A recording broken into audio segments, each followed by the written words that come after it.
Este breve sermón vamos a aprender un poco acerca de la reforma y por qué somos una iglesia reformada, ¿no? Algunos acá ya son antiguos y te preguntan, oye hermano, ¿por qué eres una iglesia reformada? ¿No?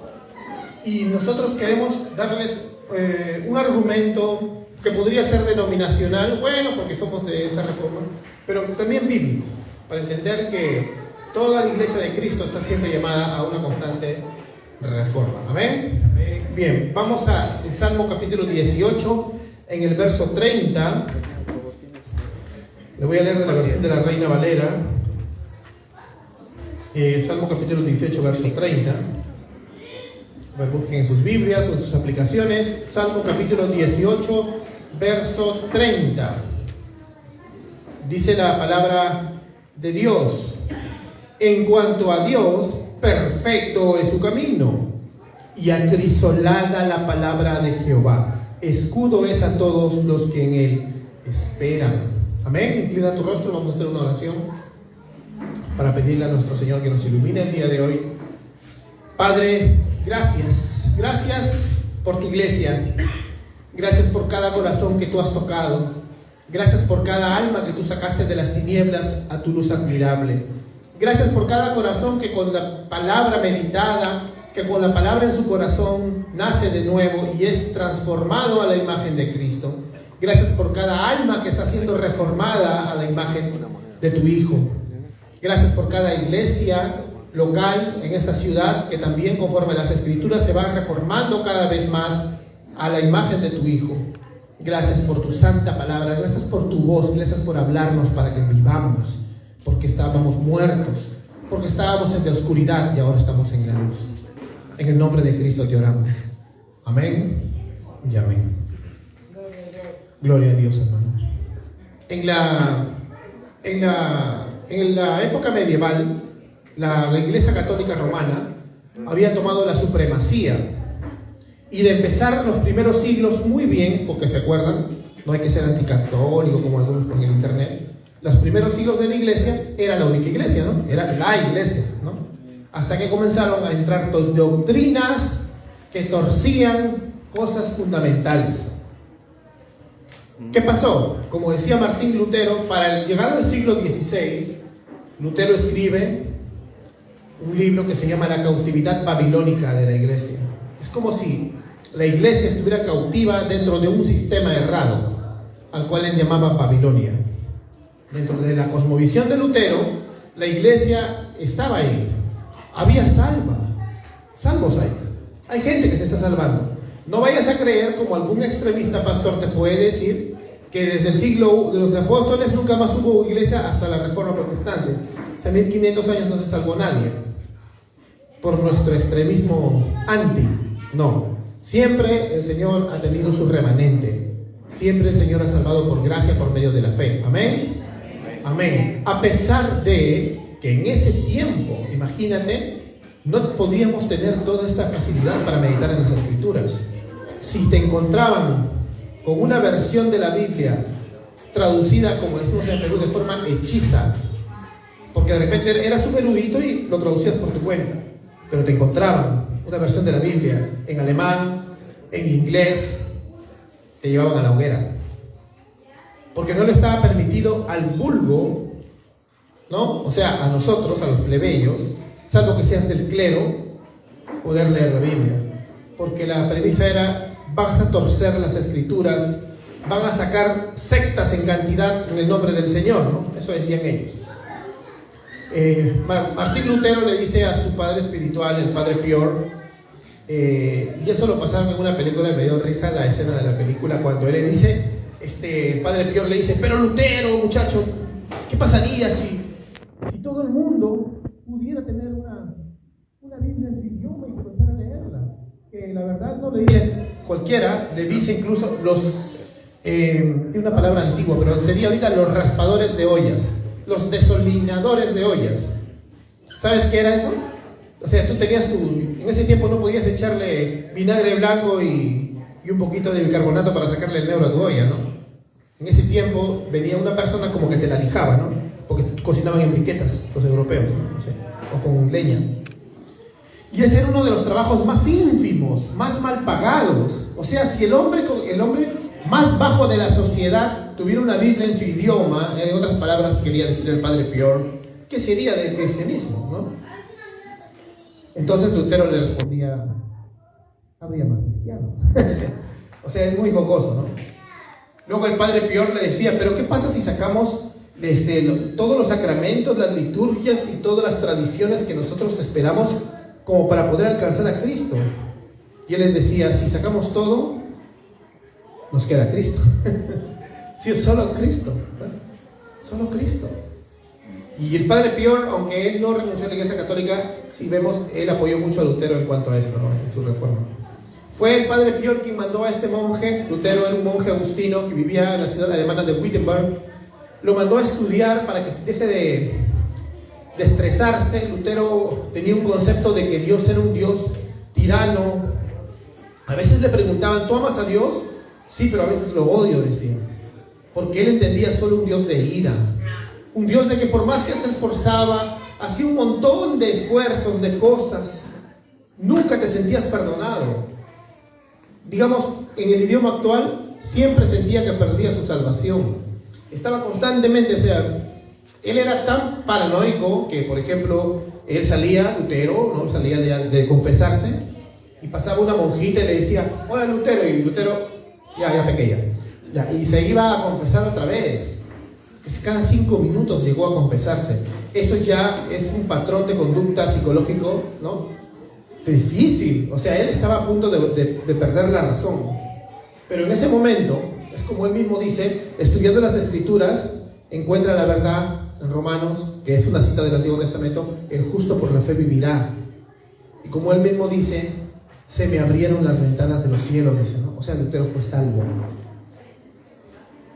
Y Lutero fue bastante reaccionario con esto, aunque al principio no quiso crear ninguna reforma protestante, para que lo entendamos bien. En 1517 Lutero redacta 95 tesis, o sea, un papel, escribe 95 puntos que no está de acuerdo con la Iglesia Católica Romana y los pega en la puerta de una iglesia en Wittenberg, en Alemania. Lo cual no era que Lutero estaba diciendo, lo reto al Papa, no. Porque por ahí veo que a veces algunos en internet ponen como si eso fuera lo reto al Papa.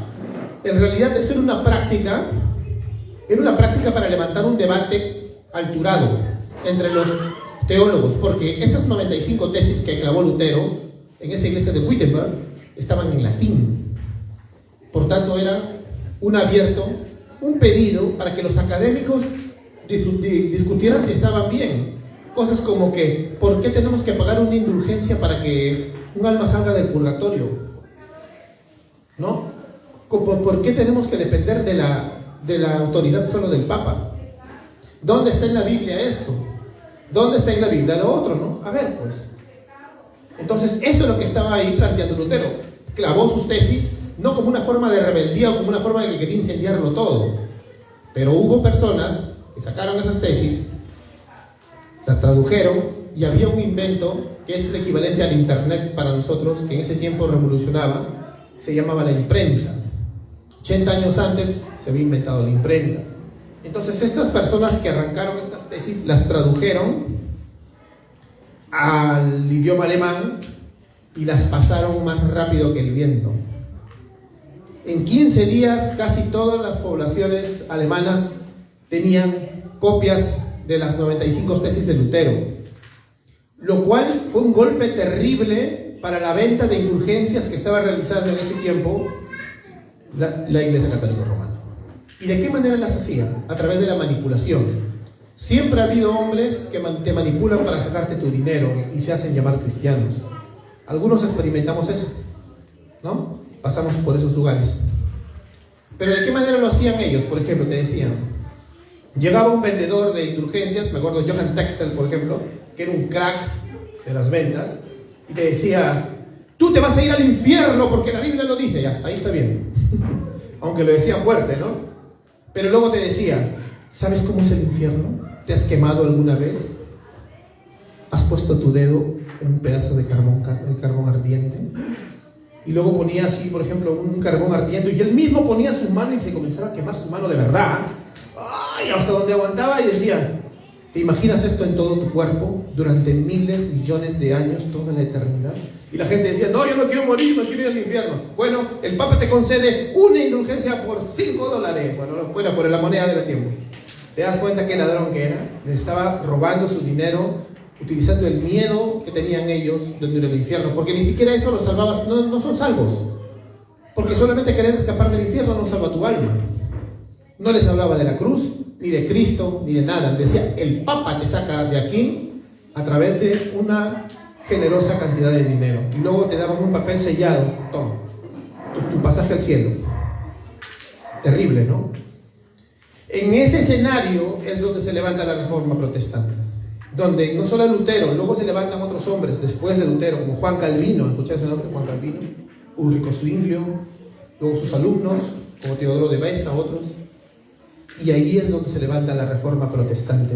Pero ¿cuál era el principio? Justamente el texto que acabamos de leer, que acrisolada es la palabra de Jehová. Esto significa de que la palabra de Jehová, la palabra de Dios, la Biblia, no tiene tachas. Si lo podemos traducir, acrisolar era purificar un metal, ¿no? Dejarlo sin errores, dejarlo sin tachas. Por tanto, la palabra de Jehová es intachable, es inerrante. Aprende de esa palabrita, inerrante. La Biblia es inerrante. Y por tanto, es nuestra única regla de fe y práctica de vida. Por eso, Lutero fue convocado a una reunión donde iban a estar muchos políticos, muchos líderes civiles y muchos líderes religiosos de los países, de las colonias alemanas. Y el emperador también iba a estar ahí. Se llama la dieta de Worms, porque fue, no sé si estaban la dieta. La dieta era el nombre de un concilio, de una reunión, donde iban a estar todas estas autoridades. Y ahí había un cardenal que lo iba a retar a decirle a Lutero, porque para esto ya Lutero tenía un montón de escritos ya, como la cautividad babilónica de la iglesia. Lutero iba a ser desafiado y se le preguntó, ¿tú eres responsable de estos textos? Y él, el primer día, como dicen en el vulgo, arrugó, le dio miedo. Imagínate estar ante tanta gente con espadas ahí. ¿Eres tú o no eres tú? No, la gana de decir yo decido, ¿no? Porque ya sabía él lo que le toca por la Inquisición a los herejes, ¿no? Pero le dijo que le den un día y se fue a orar. Se fue a orar y a pelearse con el diablo un rato, porque él oraba, ¿por qué me ataca Satanás? Así otra vez. Y medio pentera, así. Y entonces, bueno, él regresa al otro día, muy valiente, y ahí le dice, o sea, ya cambió Lutero. Mira, ¿cómo es cuando tú eres lleno del Espíritu Santo? Así como Pedro salió y le dijo a los fariseos, bueno, a mí me es importante primero obedecer a Dios antes que los hombres, ¿no? Le volvieron a preguntar, señor Lutero, ¿estos libros son suyos? Y él dijo, sí, y tengo más por si quieres leerlos. Canceló. Luego ellos siguieron insistiendo, querían que se retracte, pero él dijo, si no me convencen con las escrituras y con la razón, no me retractaré. Y luego se puso a orar delante de todos, ¿no? Que Dios me ayude, como si todos fueran unos demonios a su alrededor. Eso les ardió, pero él defendió la verdad sabiendo de que ahí mismo nomás lo podían haber matado, lo podían haber condenado. Y Dios lo usó por eso, porque él defendió la verdad como tú debes defender la verdad, bajo el principio de que la palabra es inerrante. Por eso ese principio se convirtió en la primera sola que hemos cantado, sola escritura, porque solo la palabra es inspirada por Dios y por tanto es inerrante. No la palabra de los concilios, no la palabra de los papas, tampoco las interpretaciones de los pastores. Si yo no te predico la palabra en su contexto, estoy haciéndole decir a Dios algo que no dijo. ¿Te das cuenta? Si yo agarro la Biblia y te comienzo a predicar con un versículo aislado como si fuera un horóscopo para inventarme una doctrina, no es inerrante, ¿ves? Estoy haciendo decirle a Dios algo que no dijo. Hay que tener miedo cuando te pares en un púlpito. No voy a leer de este otro texto, pero en 2 de Reyes capítulo 23 vamos a ver, lo puedes leer en tu casa, apúntalo. 2 de Reyes capítulo 23 es grandote y parte del 24. Vemos a un rey que se llamaba Josías. Josías es un rey que llegó a ser un rey muy niño, muy pequeño, tras el asesinato de su padre. Cuando Josías era adolescente, como era un hombre que sí tenía a Dios, los sacerdotes limpiando el templo que su abuelo Manasés y su padre no habían tomado muy en cuenta, cuando lo limpian encuentran la ley de Dios. ¿Qué significa esto? Encuentran la Torá y los profetas. Significa que durante varias generaciones Israel se había estado guiando de la nada, sin la palabra. ¿Qué fe habrían tenido? Tanto así que Josías se asusta, se arrepiente y se arranca las vestiduras como era la costumbre judía, ¿no? ¿Por qué? No sé. ¿Qué hemos hecho? ¿Tú te imaginas a Josías diciendo, conociéndolo, luego la ley de Dios, de las amenazas del Deuteronomio, las advertencias de lo que le va a pasar a Israel, y él se dio cuenta que ya no había marcha atrás, Israel estaba condenado? Por eso los profetas le dijeron de parte de Dios que durante su vida, por haber sido sincero, iba a haber paz, pero una vez que él muera iba a venir toda la desgracia que se merece ese pueblo. Pero él no se quedó sentado, bueno, como yo voy a estar tranquilo, ahí me quedo, pues no. Él hizo una reforma. ¿Qué es una reforma? Vimos que la palabra es inerrante, ¿verdad? Conformar todo a esa palabra inerrante. Primero, las vidas personales de cada uno de nosotros. Segundo, la doctrina de la iglesia. Y tercero, el mundo, la sociedad. Y eso hizo Josías como autoridad civil junto con los religiosos, ¿no? Entonces, la base de la fe cristiana y de una reforma es... ¿Cuál es la base? El Corán no. ¿Cuál es la base? La fe cristiana es basada en la inerrante palabra de Dios. ¿Y cuál es la base de tu vida? ¿Cuál es la base de tu vida práctica? ¿Ah? Palabra de Dios también, palabra de Dios. Una iglesia entonces reformada es una iglesia que sigue los pasos de Josías, que sigue los pasos del salmista, que tiene a la Biblia por acrisolada, por inerrante. Es la que sigue los pasos de la reforma protestante. No se regresa al siglo XVI. Nada que volvamos a la reforma, no sé, una tontería que va en internet. No, volvamos a la palabra. Amén. Ya no estamos en el siglo XVI. Algunos quieren volver al siglo XVI, ¿no? Si vinieran en el DeLorean de Volver al Futuro, Calvino y Zwinglio y Lutero, los encontraríamos así los encontraríamos. Y cuando estuvieran acá, dirían, tú dices volvemos a la reforma. O sea, han pasado 500 años y no han avanzado nada, porque ellos tenían un lema. Y apréndetelo porque está en latín, pero apréndetelo en castellano. Es Ecclesia Reformata Semper Reformanda Secundum Verbum Dei, que es la iglesia reformada siempre se reforma conforme a la palabra de Dios.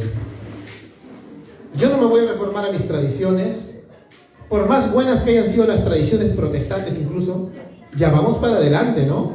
Hay que dejar de mirar atrás. Nunca vamos a avanzar si seguimos mirando atrás. Secundum, tradición, o creemos en la sola escritura o en la sola tradición, en la sola regla, en la sola costumbre. No, sola escritura. Amén. Amén. La historia de la iglesia es muy importante para comparar nuestra teología, pero no es dogmática, acuérdate, es comparativa. Y debido a que creemos que las escrituras, entonces, son nuestra única autoridad infalible para la fe y la vida, no predicamos opiniones de hombres, sino que estamos basados en 5 principios que nuestros antepasados protestantes tenían claros, que son justo las 5 solas que estamos cantando. 5 solas porque son 5 verdades. En latín, que son las 5 solas de la Reforma. Como la sola escritura, que ya vimos, las escrituras son la autoridad, la única base de reglas de fe y práctica de vida inerrante que tenemos para hacer doctrina y para vivir. Amén. La sola gratia, que somos salvos solo por gracia, por medio de la fe, porque no merecíamos ser salvados, porque la Biblia dice que estábamos muertos, pero Dios nos amó primero, ¿verdad? Y aún ahora en Cristo hay una catarata, como dice el pastor John Piper, hay una catarata de gracia sobre la vida de cada uno de nosotros. ¿Te has dado cuenta? A pesar de nosotros. no gracias a lo que hagamos nosotros. Sola fide, solo por la fe. Somos justificados por la fe. Amén. Tu posición en Cristo ahora es como un santo, ¿no? Tú dices, pero yo he hecho las aberraciones más terribles, pero el Señor es tu nueva identidad. Así que eres un santo para Él. Eres un santo vestido con vestiduras blancas lavadas con la sangre del Cordero. Porque acá estaba Cristo limpio y tú estabas acá sucio o sucia. Y Cristo toma tu sitio y recibe tu castigo y ahora Él te viste con su ropa. ¿Me entiendes? Ese es un intercambio glorioso. Es un intercambio maravilloso. Por eso es que vamos al cielo. No porque tú te lo merezcas. Tú vas al cielo y te preguntan, ¿por qué viniste al cielo? Porque hay alguien que cumplió la ley que yo no pude. Porque hay alguien que murió por mí. Amén. No porque yo me lo gané. Ni siquiera puedes santificarte tú solo. Si tú te vistes de una manera determinada y crees que eres mejor que tu hermano que no se viste así, no eres mejor tampoco, porque la identidad de los dos es, ¿quién es? Cristo. Y justo esa es otra sola. Solo Cristo es el mediador entre Dios y los hombres. Debemos rechazar nosotros cualquier postura de un sacerdocio ajeno a Cristo. Tu identidad no es lo que haces, tu identidad no es lo que comes, lo que bebes, la ropa. Tu identidad es Cristo. Y como evidencia de que Cristo es tu identidad, tú vas a ser conformado más a Cristo. ¿Ves? ¿Por qué crees que vas creciendo en santidad? Porque Romanos dice que los que Él predestinó son para ser hechos a la imagen de su Hijo. Para terminar, todo esto que acabamos de hablar es para la gloria de Dios, y en la quinta sola, que es Soli Deo Gloria, que algunos agarran como muletilla. ¿Has visto las muletillas? Por ejemplo, hoy día me comí un ceviche, gloria a Dios, y bueno, luego me fui acá al centro, gloria a Dios, me paré en la esquina del OR para tomar el micro, gloria a Dios. ¿Has visto? Ya igualito hay algunos que dicen, bueno, estaba leyendo Soli Deo Gloria. Sí, me voy a ir hoy día al concierto, Soli Deo Gloria. Escribo un blog, Soli Deo Gloria. No nos burlemos de las muletillas. No usemos muletillas. No usemos muletillas. Si el día que digas para la gloria de Dios o Soli Deo Gloria, dilo de corazón, como un acto de adoración. No lo uses como una muletilla. No, es que en internet hay unos pastores que cada vez que terminan su video dicen Soli Deo Gloria, dicen. Bueno, son inmaduros, pues les falta crecer. Porque hace unos 12 años yo también escribía artículos y ponía así, SDG ponía. Pero ya aprendí, no hagas eso. No esperes 12 años para aprender. Ahorita deja de hacer eso. Entonces, nosotros somos reformados en una iglesia reformada porque nos conformamos a estas 5 solas. Ninguna de estas 5 solas, ahora hermanos, significa que solamente la tienen las iglesias reformadas, como nosotros, que somos reformadas de denominación, o presbiterianos también nos llaman. No. Cualquier denominación, cualquier hermanito de cualquier denominación, por más que tenga doctrinas que no estamos de acuerdo, él nunca te va a negar la sola escritura. Todo cristiano evangélico va a decir que la Biblia es la única palabra inspirada de Dios. Amén. Si quitamos esta sola, ya no hay cristianismo. Todos van a decir que somos salvos por gracia, aunque algunos te van a decir luego, pero tienes que hacer algo para cuidar tu salvación si no la pierdes. Bueno, es un error, pero no les quita que ellos creen en el dogma. Salvación es solo por gracia, amén. Todos creemos igual, ¿ves? Estamos unidos en eso. También creemos, porque dice Efesios 2:8, por gracia, ¿por medio de qué? Por medio de que somos justificados por la fe. Y eso lo creen todos nuestros hermanos trinitarios, de cualquier denominación. Estamos unidos en eso. Si tú quitas esa sola también, ya no hay cristianismo. Todos creemos que Cristo es el mediador, eso sí, no seríamos cristianos, ¿no? Cristo murió por nosotros, amén. Todos estamos unidos. Y que todo es para la gloria de Dios, con muletillas o no, todos estamos de acuerdo. Hermanos, entendamos eso entonces. Nosotros somos reformados porque sabemos que la postura reformada exalta a Dios. Por la gran nube de testigos que tenemos en la historia de la iglesia, la más grande mayoría de teólogos, misioneros, son reformados. Los primeros evangélicos eran reformados. La mayoría de los más grandes teólogos son reformados. Actualmente ya hay algunos que son de otras denominaciones, como el gran Gordon Fee, pentecostal, que acaba de fallecer, gloria a Dios por su vida siempre. Pero la mayoría, si vemos así en el total, siglo XVI, XVII, XVIII, XIX, XX, XXI, son reformados. No para la jactancia de la denominación reformada. Amén.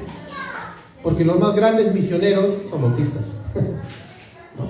Y los más valientes son pentecostales, ¿no? Abren iglesias donde nadie se atreve. Pero todos debemos aprender de todos, ¿no? Todos debemos aprender de todos. Estamos unidos en esas 5 solas. Siempre debemos promover la unidad de la iglesia, entonces. Así como acabamos de ver nuestros distintivos reformados, ese distintivo nos debe llevar a unirnos con los demás. Amén. No a jactarnos. Nosotros no somos una versión nueva de la iglesia. Somos la versión antigua, más bien. Somos la versión antigua. Y hay muchas cosas, como les digo, que no debemos caer en la sola tradición. Hay hermanos que Dios está levantando, que tal vez no tienen las posturas que nosotros, pero tienen tantas cosas que enseñarnos. Y bueno, como iglesia estamos dispuestos a aprender también. ¿Amén? Tú también como cristiano debes estar dispuesto a aprender.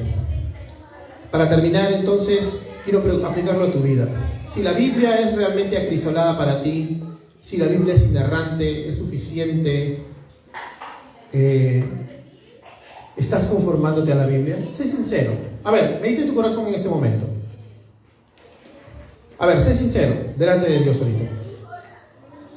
¿Te estás conformando a la Biblia? Puede que ahorita todavía no sirvas en la iglesia, o de repente ya eres un siervo de hace tiempo, pero ¿estás meditando en las Escrituras cómo es que Dios quiere que yo sea? ¿Me estoy pareciendo más a Cristo? Sé sincero. Y ¿sabes qué? Abrir tu corazón así no es para que te sientas aplastado. No para que te sientas aplastado por culpa. Siéntate aplastado por la gracia. Siéntate aplastado por el amor. Dios te ama, hermano. Por eso te pregunto. Porque si tú dices, sí, por la gracia de Dios, y en su gracia me está concediendo tener victoria, y me estoy conformando a las Escrituras, ven a Cristo para que sigas creciendo. Pero si tú dices, pastor, no, vivo una vida de hipocresía, vivo una vida de doble cara, un cristianismo más falso que el billete de 3 soles, también Cristo te dice, ven a mí, yo te haré una nueva criatura, que Él hace todas las cosas nuevas, que Él te va a dar el agua de vida eterna, ¿ves? Y si dices, pastor, estoy luchando, sí amo a Dios, pero me caigo a veces, me duele, ven aquí, todos los que están cansados, y yo los haré descansar.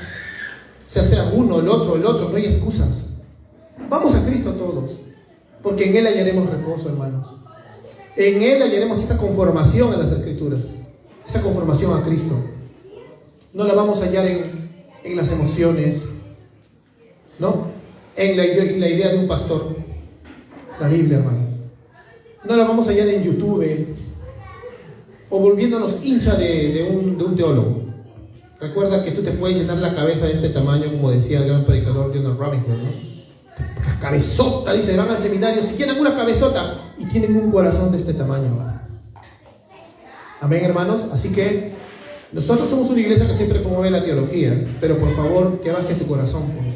Pregúntate, ¿me estoy conformando a las Escrituras? ¿Estoy siendo reformado? Ecclesia reformata, semper reformanda, secundum verbum Dei. ¿Cuántos acá aman más la teología y les encanta leer? Ya, ¿a cuántos te estás discipulando? ¿Cuántos discípulos tienes? No, es que yo voy a mi célula nomás. Tu líder de célula no solamente tiene que discipularte a ti. Tú tienes que tener por lo menos un discípulo. A alguien le tienes que estar hablando de Cristo y haciéndole seguimiento, ¿verdad? La gran comisión, Mateo 28, no es solamente para los líderes, es para todos. ¿O te has olvidado, no? No, que mi trabajo, que no sé cuánto. Mentira. ¿Te estás conformando las Escrituras? Pregúntate tú mismo, no te engañes. Porque de Dios no podemos escapar. Pero recuerda, Él te dice, ven a mí. Siempre debemos recordar, después que hice una decisión para Cristo, ¿realmente está transformándose en mi vida? Yo quiero que mi vida se transforme. Y a veces dices, no pasa nada. ¿Será que no le entregas todo? Vamos a Cristo. Vamos a Cristo. Amén. Ponte de pie, vamos a terminar en oración.